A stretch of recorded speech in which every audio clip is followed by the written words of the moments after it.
Adam, hello there. Thank you for joining me on the programme. I mean, you must be feeling the most indescribable cocktail of emotions. You've been working towards this all this time. Yeah, 15 months. It's been an incredibly tense and, as you say, a variable series of emotions throughout the day. I mean, we've been watching Adam Rose and I, who are the lawyers who have been acting for four of the British connected hostage families and a few others for the last 15 months.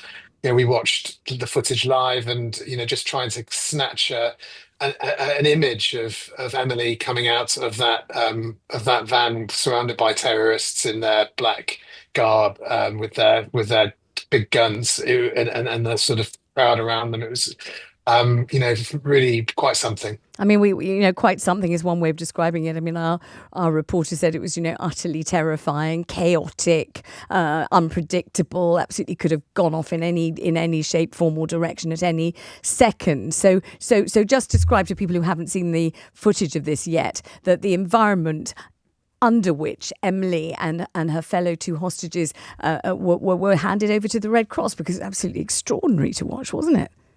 I mean, they were so there was tens of armed Hamas operatives in black balaclavas and green headbands, and surrounded by a crowd of hundreds, maybe thousands of people who were, trying to get to the van. The van that it turned out had the hostages in was completely surrounded, as was the Red Cross vans. People shouting and chanting, and it wasn't obvious that they weren't going to be lynched, to be honest. I No. mean, there was the thought going through my mind, and no doubt the thought going through the family's mind as they were watching from Israel and the UK. So I'm just relieved, to put it mildly, that they seem to be back in Israel now. And as I understand it, Emily is now with her mum, Mandy, which, is something which it's really just a wonderful thing, Yes, you because can we barely we've believe worked. you're able to say it. I Yeah, know that. What yeah, people might not know, Adam, is that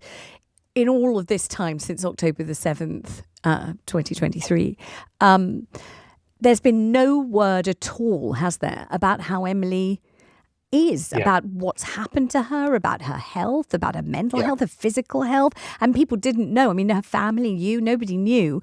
Was she going to be able to walk? Was she going to be able to talk? What's actually happened to her during this absolutely unthinkable length of time?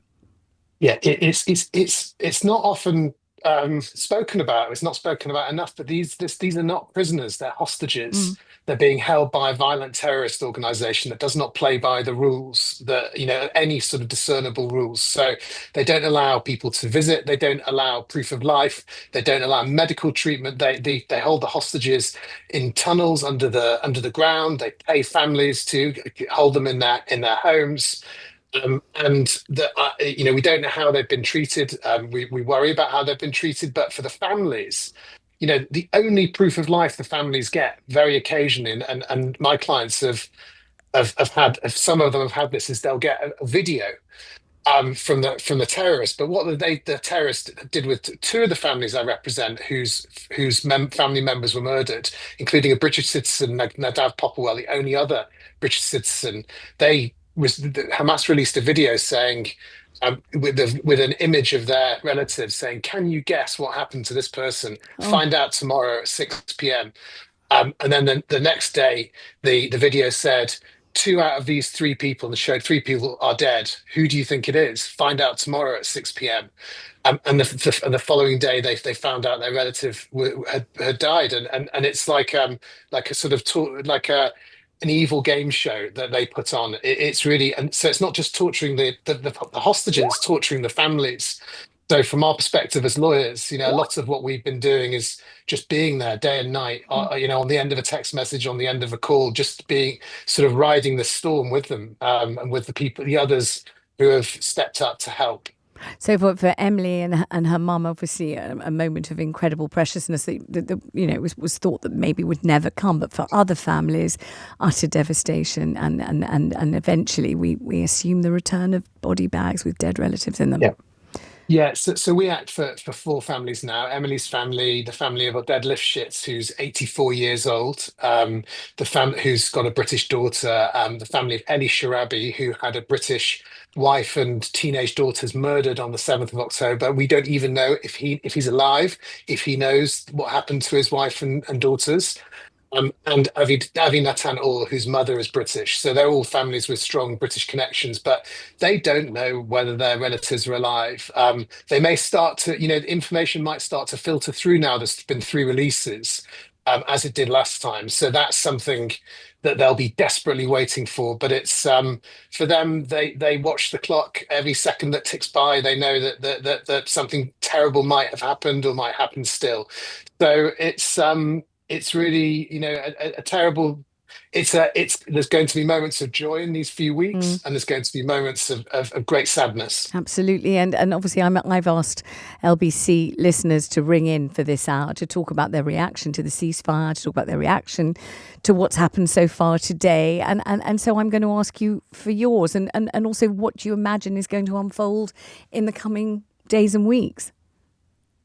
So we've got a refrain, Adam and I, who act for the families, that whenever some news comes through, we say, don't be pessimistic and don't be optimistic, because we just don't know until they are sitting in those helicopters. We don't know, and that's what we continue to that's what we continue to do.